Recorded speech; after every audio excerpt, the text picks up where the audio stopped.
ওই কোথায় গেলে হায়দ্রাবাদে কটা উঠিয়ে গেছি আজকে ভোরবেলা। তুই দেখতে পাইছো কিরকম অবস্থাটা। আর এখানে আমার পিতাশ্রী আছে, আর এই মালটি সম্বন্ধ দেখতে যাওয়ার দিকে বটে বটে, বুঝতে পারছো তো। একটাই যাবো জানো, তোমরা দেখো ভিডিওটা তাহলে বুঝতে পারবে। যে টোটো চলে আসছিল তো চাপে গেলাম টোটোটা। এই দেখো না, টোটোটা চেপে আছে, এখানে সব মা দিকে বলছে মা তাকা মা যাচ্ছে করছে না, তাকাইছে অবশেষে। ঠিক আছে, ভোরবেলা তখন কোটা বাজছে বলবো, তখন বাজছে 6টা। ঠিক আছে, তো ওর জীবনে দেখিনি। চলে আসলাম কলকাতা ক্লক টাওয়ার, ভুলেও ভাবো না এটা আবার বাঁকুড়ার ক্লক টাওয়ার বটে। দেখতে দেখতে ভৈরব স্থান দেখতে পাইছো, এই জায়গাটিকে দেখাইছিলাম আমি।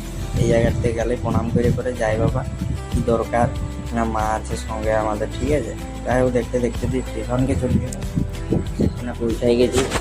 দেখাটা রেলওয়ে স্টেশন বাস যাচ্ছি এখন, স্টেশনটার দিকে রওনা দিয়ে দিয়েছি। স্টেশনে ঢুকে গেছি টিকিট কাটার লিগে।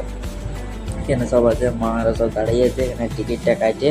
আর এই দেখোটা আমার অবস্থাটা দেখো, দুটো ব্যাগ নিয়ে নিয়েছি, পিছে একটা সামনে একটা। মনে হচ্ছে ব্যাগগুলো আমাকে নিয়ে যাচ্ছে, আমি ব্যাগ নিয়ে যাইনি।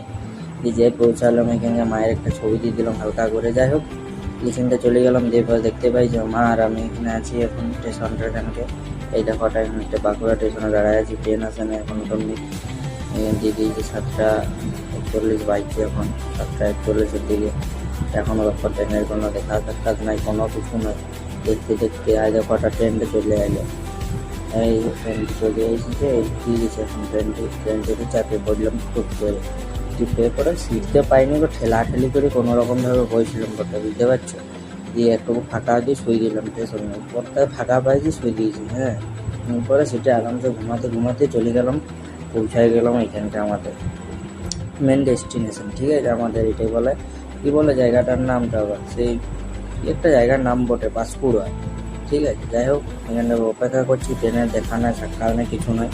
আর এখানে গোটা স্টেশন ফাঁকা, বুঝতে পারছো, লোকজন কোনো কিছু নেই। দেখতে দেখতে ট্রেনটাও চলে এলো আবার।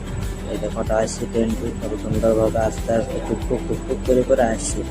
যাই হোক এত ভিড় দেখে মনে হচ্ছিল বাবা কি করবো কি কোনো রকম ভাবে সিটকে পাই গেছে। পিছনে যখন মা বসেছিল, চলে এলাম এটি আবার দ্বারকেশ্বর নদী বলছিল আবার ওরা, বুঝতে পারছো।